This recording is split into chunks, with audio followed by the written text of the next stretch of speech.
ආදරය පිරුණු සුබ දවසක් මගේ යාළුවෝ හැමෝටම.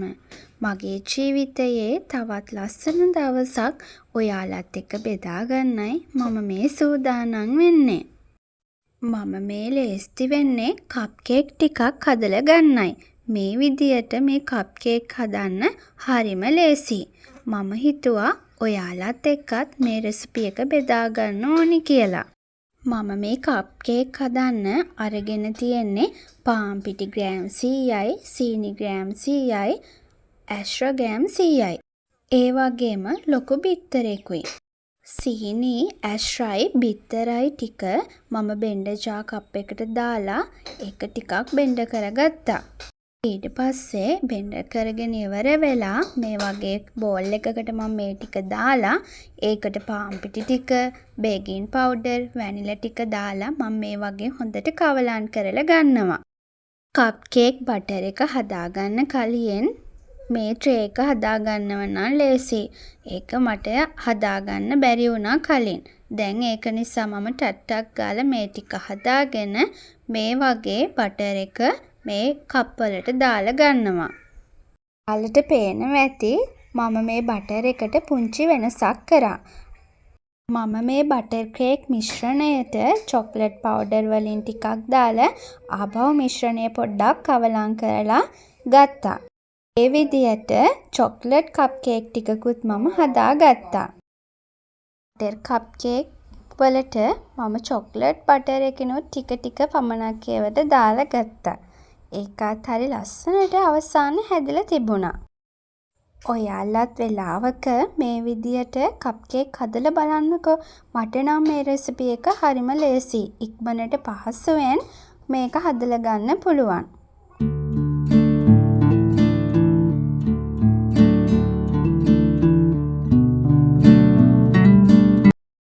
ඔන්න බලන්නකෝ මම කිව්වේ කප් කේක් ටික හරි ලස්සනට හොඳට සොෆ්ට් එකට ඇවිල්ලා තිබුණා. ඔයාලත් ඉතින් මේ විදියට try කරලා බලන්නකෝ.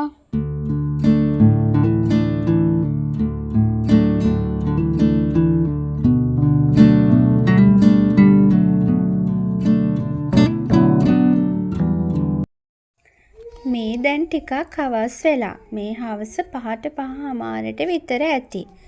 මම හිතුවා බබාලා දෙන්නට රෑට කන්න නූඩ්ලස් එකක් හදලා ගන්න ඕනි කියලා. මේ නූඩ්ලස් එක හදන්න තෙල් වෙනුවට ගත්තේ ඇස්ට්‍රා. තාච්චිය ටිකක් රත් වෙනකොට ඇස්ට්‍රා ටික දාලා මම මේ විදියට ගත්තා.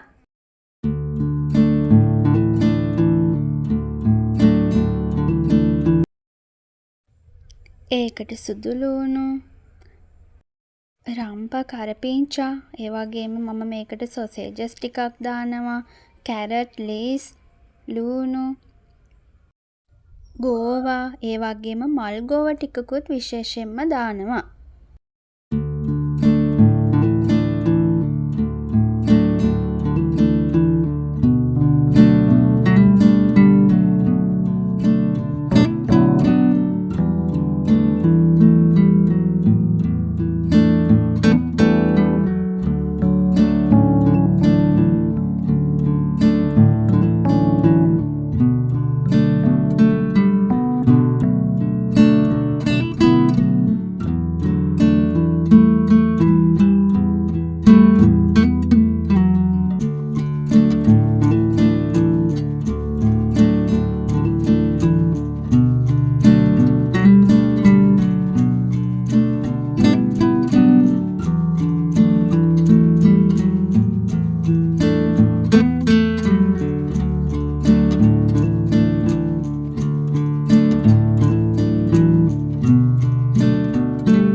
ලුණු ටිකක් මේ හැම දෙයක්ම දාලා මම මේ විදියට හොඳින් තෙම්පරාදු කරගන්නවා ටික වෙලාවක් යනකම්.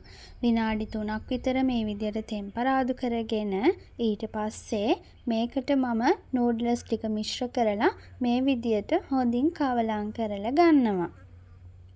මම මේ නූඩ්ලස් එක හදන්න මිරිස් දාගත්තේ නැහැ. මොකද බබාලා කන නිසා එයාලට පොඩ්ඩක් සැරට කන්නේ නැහැ.